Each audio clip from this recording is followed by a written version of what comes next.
When it comes to assembling the perfect party, don't pick these guys. Welcome to WatchMojo.com, and today we'll be counting down our picks for the top 10 worst RPG party members. The more good you do, the less they want to admit that something needed doing. I can already see they lost a fine soldier, Jacob. Before we begin, we publish new videos every day, so be sure to subscribe for more great content.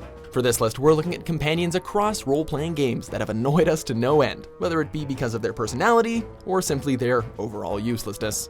No, I'm sure you would have wound up here. Don't you remember you promised me? Number 10, Lydia, The Elder Scrolls V, Skyrim. The Jarl has appointed me to be your housecarl. It's an honor to serve you. Not everyone in Skyrim is worthy of joining us on our adventures. One character that comes to mind is the Nord housecarl, Lydia. This walking piece of cardboard isn't exactly weak, but she isn't exactly smart either. In fact, she's not really much of anything. You know, nothing about her is actually remotely interesting, and during our travels with her, she states the obvious far too often. On top of that, you'll find yourself having to save her tail in combat frequently, making her even more of a burden. With her repetitive dialogue, empty personality, and basic uselessness in combat, Lydia is one of those companions you're just gonna have to leave sitting in the tavern. As my Thane, I'm sworn to your service. I'll guard you and all you own with my life.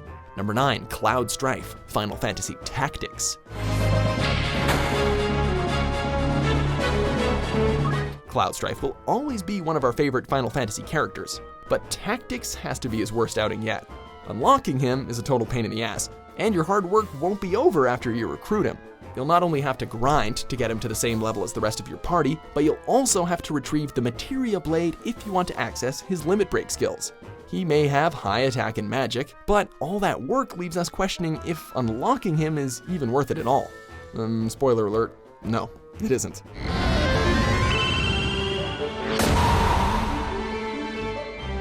Number 8, Goombario, Paper Mario.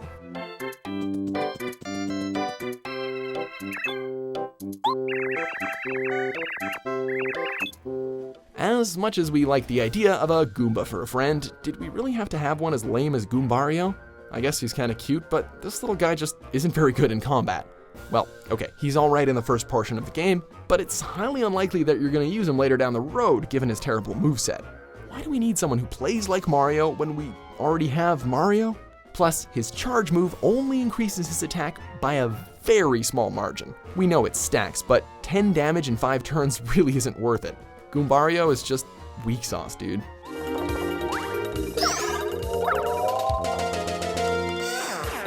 Number 7, Solas, Dragon Age Inquisition. Everyone is happy under the Qun. What's the sacrifice of a few lives to keep people from discomfort? I should thank you, Inquisitor. We understand that you're not supposed to like the villain, but when it comes to someone like Solas, it's a completely different kind of dislike. In other words, he's kind of a piece of crap. As you might expect from a know-it-all mage, Solas comes off as pretentious and very self-important. Joke's on him though, as we can make the claim that without a doubt he is the most boring character in the Dragon Age series. Just hearing him talk makes us kind of want to snap. The Veil took everything from the elves, even themselves. Number 6, Vanille, Final Fantasy XIII.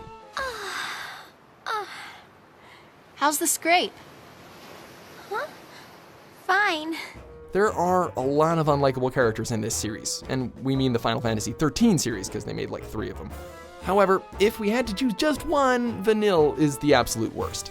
She falls into the trope of being so unbearably sweet and innocent that it quickly becomes annoying and frustrating. If her personality isn't enough to irritate you, then maybe her voice will. Should she ever appear in future titles, you can bet that you'll be leaving her on the bench. I'm sorry. I'm so sorry. What else can I say? Number 5, Adoring Van, The Elder Scrolls IV, Oblivion. I saw your fight against the Grey Prince. You're the best. Can I follow you around? I won't get in the way. Some worshiper this schmuck is. Given how obsessed this guy is with us, since we're the arena champion and all, you'd think that he'd do your every bidding. Instead of aiding you in combat though, this scoop of mustard runs away and cowers.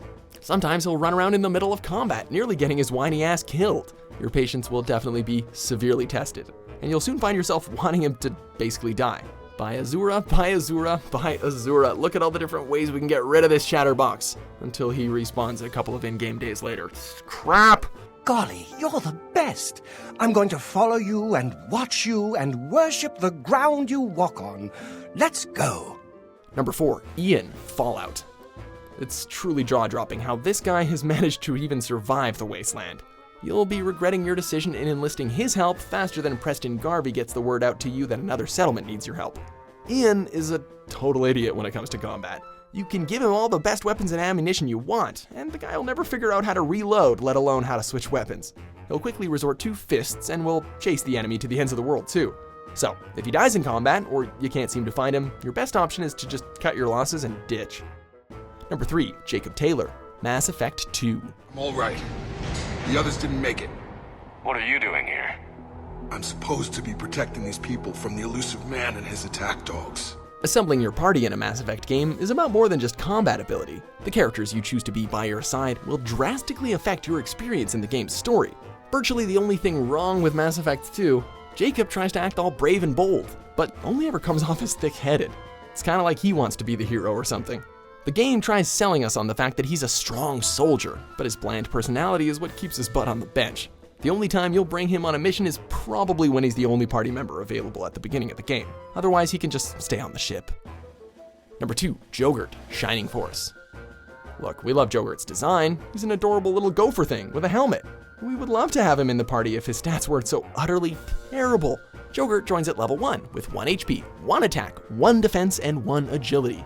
His strongest stat is 7 in movement, though.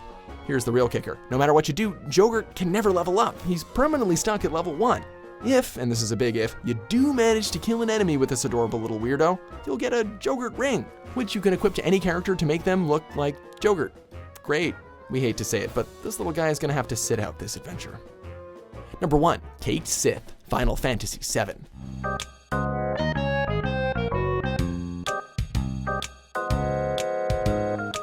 He's not only the worst RPG party member, but by extension he's also the worst Final Fantasy character. Cait has no redeeming value to his existence, appearing only to serve as comic relief. Sure, he has to serve some use in combat, right?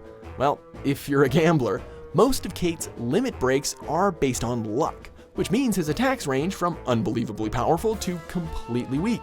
Or, better yet, could lead to an instant game over for you and your party. Cloud and company are better off without this weirdo on their side. That is, of course, unless you plan on exploiting his slot ability to speedrun.